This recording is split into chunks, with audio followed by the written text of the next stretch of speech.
Okay, let's unpack this. We are diving into the Q3 2025 earnings call for Comfort Systems USA, ticker FXX.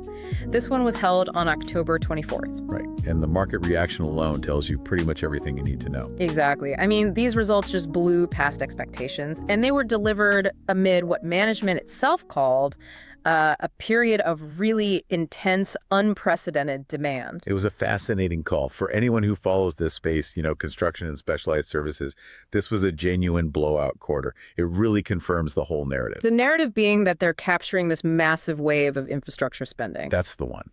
Especially in technology. We're talking about a level of operational execution that is just, well, it's translating directly into remarkable financial leverage. Okay, let's start with those core financial headlines because they really set the tone. Revenue came in at $2.45 billion. Which absolutely crushed the consensus. Analysts were looking for what, $2.16 billion? 2.16. So this isn't a small beat. We're looking at a 35% increase year over year. And that top-line performance, it flowed directly down. GAAP earnings per share hit $8.25. $8.25. The street was at $6.29. I mean, that's not just a beat. That's a demonstration of real scale and leverage. Yeah. To put it simply, their earnings literally doubled compared to the prior year quarter. Wow. When you see that kind of growth in EPS relative to revenue, you just know that pricing power and efficiency are running hot. Which immediately begs the question, how did they get that operational leverage? It wasn't just about pushing more projects through the pipeline. No, it was margin expansion. And across the board, the overall gross margin surged to 24.8% for the quarter. 24.8, that's up from what, about 21% last year? 21.1, yeah. So in an industry that's constantly fighting rising costs, materials, labor, achieving a 370 basis point increase like that, it's a testament to superior execution. And if you wanted a crystal ball for what's coming next, you just had to look at the backlog. Oh, absolutely. It hit a new record high of $9.38 billion, a 65% increase year over year. That is some serious forward visibility. And to cap it all off, they sent a pretty clear signal about their confidence. The dividend raise. They boosted it by 20% to 60 cents a share. That only happens when the board is certain that robust, reliable cash flow is locked in for the foreseeable future.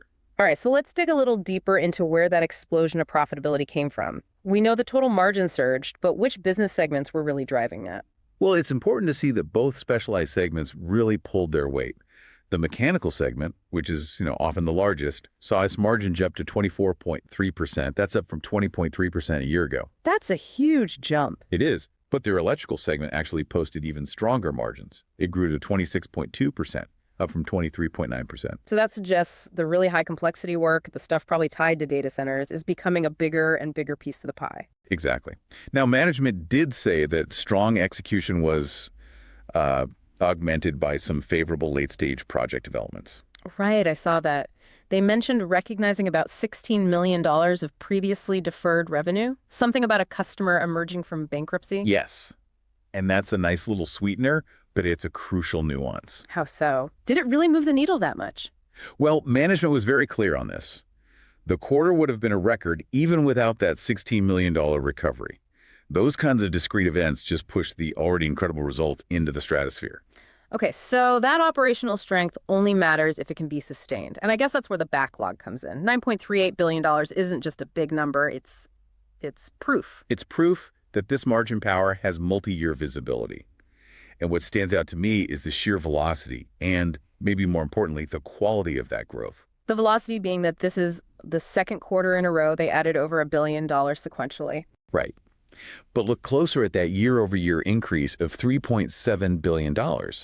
A staggering $3.5 billion of that was, and this is the key, same-store growth. Okay, for our listeners, explain why that distinction, same store versus acquisition growth, is so critical for a company like this. It's the gold standard. I mean, acquisition-fueled growth is easy. You just go out and buy revenue.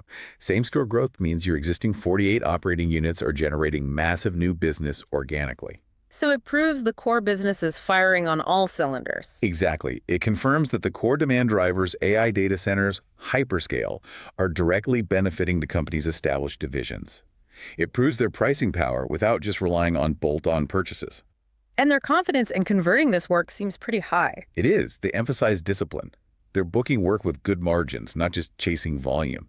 They even guided same-store revenue growth for Q4 to be in the high teen range. High teens. And even better, they're projecting low to mid-teens growth for the full year 2026. This gives you confidence for the next 6 to 8 quarters on explosive organic growth. Shifting gears a bit, let's talk about how they're deploying all that capital, because they are generating a ton of cash.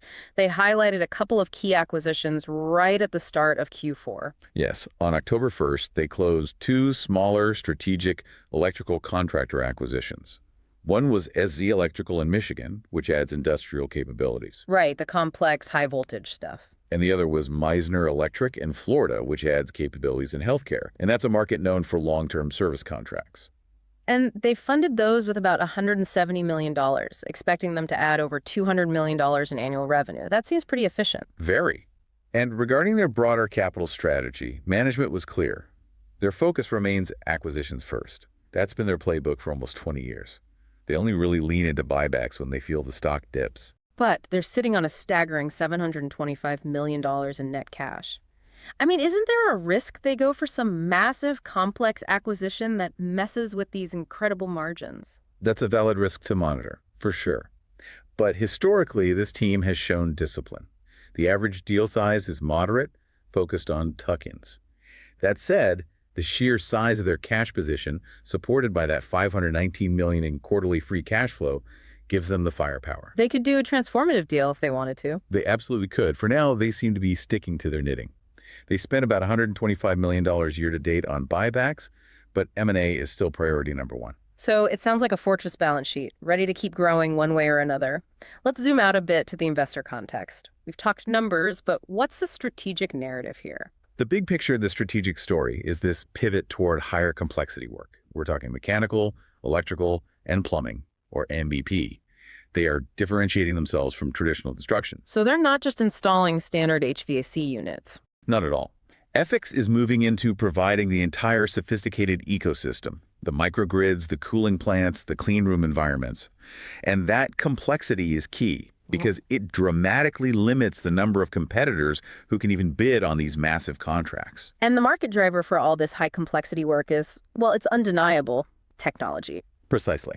And technology, let's be clear, primarily means AI data centers and hyperscale buildouts. That bucket accounted for 42% of their total revenue through the first 9 months of 2025. 42%. What was that last year? It was 32%. A huge jump. Management basically said data center opportunities are just dominating their pipeline right now.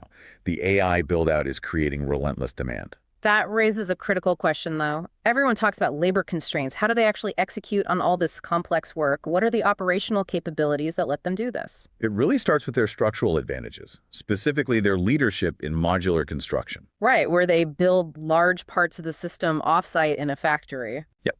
And modular accounted for 17% of their revenue year to date. This is their competitive moat. And here's where it gets really interesting for me.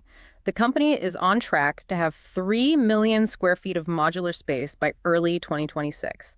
And management said that capacity is already effectively sold out. Sold out. When management says effectively sold out through 2026, they're not just giving you a number. They're giving you a 2-year timeline for guaranteed high-margin revenue that very few competitors can claim. It also solves the labor problem, at least partly. It dramatically reduces the volatility. You move the work indoors, you streamline the process, you control your margins. It's a huge advantage. But what about the actual on-site labor force? You still need highly skilled people. They combat that through internal collaboration. They have over 21,000 employees and access to thousands more contract laborers. And because they operate as 48 interconnected units, they can share resources. So if there's a huge data center project in West Texas, they can fly in a specialized welding crew from their team in the Midwest to get it done. It lets them tackle projects that would be out of scope for a single local team. They use their talent pool nationally. And they're clearly investing in technology themselves, driving productivity through things like automation and BIM. Building information modeling, yeah. And better software, including AI-enabled tools to improve things like welding proficiency. And that decentralized structure, those 48 units, is actually a huge advantage for innovation. It's like having 48 safe test beds. So they can try new things without risking the whole company. Exactly. If a new AI software works in one location, they scale it. If it fails, they learn from it without major fallout. is a very powerful innovation loop. Before we get to our trade idea, we have to touch on the service business. Even with construction growing 35%, service revenue was still up 11%. The service business is the steady hand. It's predictable, its profitability is very strong, and it just acts as this reliable source of cash flow. And what drives it is converting all those massive new data centers into long-term maintenance agreements. It creates an annuity stream. A powerful one. It helps balance the inherent lumpiness of the big construction bookings. All right. We have analyzed the operational excellence, the fortress balance sheet, and that massive backlog. Now, this is the segment where we put on our trading hat. And we have to remind you, this segment is not financial advice. We are just analyzing the data from the call and sketching out an outrageous but plausible trade idea. Right. So based on this call, the bullish thesis is overwhelmingly structural. You have management confirming unprecedented demand from AI. And the most critical piece of information is that sold-out status of their modular capacity through 2026. So you have guaranteed revenue visibility and margin strength. The only real risks are systemic, like a market correction. Or just timing volatility on when the next big project gets announced. Okay, so how do you structure a trade around a stock that just popped 19% and has clearly priced in some of this good news? Going long is straightforward, but how do you enhance the return? The structure is a long position, but you enhance the returns by actively selling out-of-the-money puts about 9 to 12 months out. Okay, what's the logic there? The logic is simple. The stock's implied volatility spiked after that 19% surge.